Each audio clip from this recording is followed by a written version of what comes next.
اندر پائے جاتے ہیں۔ ہر کوئی اپنی قوم، اپنے رنگ، اپنی نسل، اپنے نظریے کو دوسرے سے برتر سمجھتا ہے۔ ہر لحاظ سے وہ یہ خیال کرتا ہے کہ یہ برتری اس کے ہاں پائی جاتی ہے، باقی سب اس سے نیچے ہیں، یہ سب سے بہتر ہے۔ کہتے ہیں یہ کمتر ہے، اپنے سے بڑے کو اوے کر کے پکارنا، کیوں؟ وہ غریب ہے اس لیے، وہ محنت مزدوری کرتا ہے اس لیے، وہ اپنے ہاتھ سے کمائی کرتا ہے اس لیے، وہ حرام نہیں کھاتا، وہ دو نمبری نہیں کرتا، وہ ملاوٹ نہیں کرتا، وہ دھوکہ نہیں دیتا، وہ حق سچ بولتا ہے، اس کے اندر نرمی ہے، عاجزی ہے، تواضع، اس لیے آپ کو کم تر نظر آتا ہے۔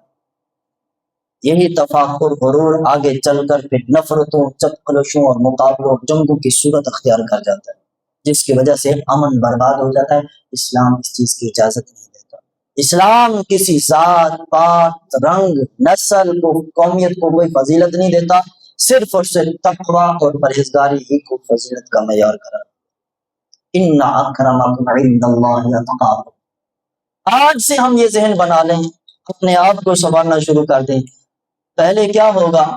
اگر طبیعت کے اندر یہ چیز نہیں تھی پہلے تو فوری تھوڑا جذبات آئے گا، بعد میں جب سوچیں گے یار اسلام کا یہ مزاج نہیں ہے، احساس ہوگا، جب احساس ہو فوری معافی مانگیں، رجوع کر لیں، اللہ کے لیے اپنے آپ کو محتاط رکھنے کا ہندیہ دیں اپنے آپ سے۔ تو جب بھی کہیں بھی ہو تو کہیں تھوڑا تھوڑا تھوڑا تھوڑا کنٹرول ہو جائے گا، تو جب دیکھیں کہ میں نے اپنے آپ کو کنٹرول کر لیا، ظاہری طور پر پھر تھوڑی شرمندگی بھی ہوگی کہ میں نے ایسا کیوں کیا، لیکن حقیقی طور پر یہاں سے پوچھنا یہ اچھا کیا کہ برا کیا، یہ کہے گا بہت اچھا کیا، تو پھر اللہ کا شکر ادا کرنا۔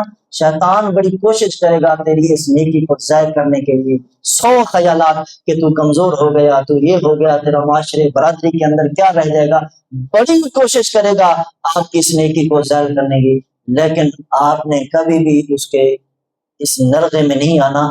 پھر دیکھنا اللہ تبارک و تعالیٰ جل مجدہ تمہیں کیسے کمال عزت عطا فرماتا ہے۔ وہی کی ہوئی بات جو اللہ رسول کی تعلیمات کے مطابق کی ہوگی وہ تمہارے لیے ذریعہ نجات بن جائے گی، جو اللہ کی رضا کے لیے کیا ہوگا۔ اسلام یہ وہ واحد دین ہے جس نے انسانی جان، مال، عزت، آبرو کو مقدس کرا دے، یہ اسلام ہے۔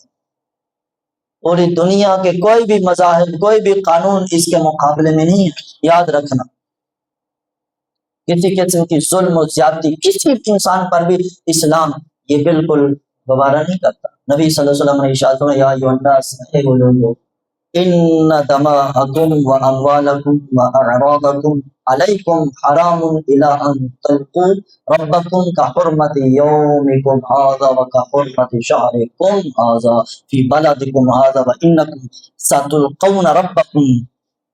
نبی صلی اللہ علیہ وسلم نے ارشاد فرمایا تمہارے خون، تمہارا مال، تمہاری عزت ہمیشہ کے لیے دوسرے پر قطعاً حرام ہے۔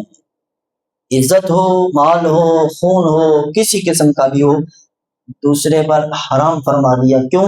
فرمایا جس طرح اس دن کی حرمت تم پر لازم ہے۔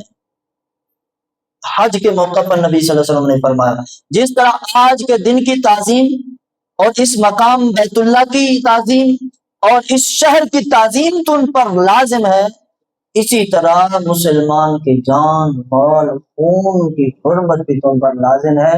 یہاں تک فرما دیا مومن کی شان کعبۃ اللہ سے بھی زیادہ ہے۔ مومن کی اتنا فرما دیا نبی صلی اللہ علیہ وسلم، اور کیا چاہیے؟ ذوالحجہ کا خاص دن جتنی حرمت والا ہوتا ہے، تقوی والا ہوتا ہے، پرہیزگاری والا ہوتا ہے، فرمائے اسی طرح تمہارے خون، مال اور عزتیں، آبرو یہ بھی حرمت والی ہیں۔ کبھی ہم نے سوچا ہے کسی کے عزت پہ بات کرنے سے پہلے، کسی کی آبرو ریزی کرنے سے پہلے، کسی کے مال پر ہاتھ کسی طریقے سے بھی ڈاکہ ڈالنے سے پہلے، کسی کی جان کو جو ہے وہ ہلکا سمجھنے سے پہلے، یہاں کتنے لوگ ہیں جو مسلمانوں کو کیڑی مکوڑوں کی طرح رون دیتے ہیں کہ انہوں نے مرنا نہیں ہے، جتنا مرضی زور لگا لیں۔ دنیا میں بڑے بڑے فرعون، نمرود آئے کہ نہیں ہے، وہ بھی گئے، ذلیل رسوا ہوئے، عبرت کا نشان بنے۔ حامان، شداد، قارون جیسے بھی ہے وہ بھی تباہ و برباد ہو گئے۔ یزید جیسے بڑے بڑے دعوے دار ہیں وہ بھی تباہ و برباد ہو گئے۔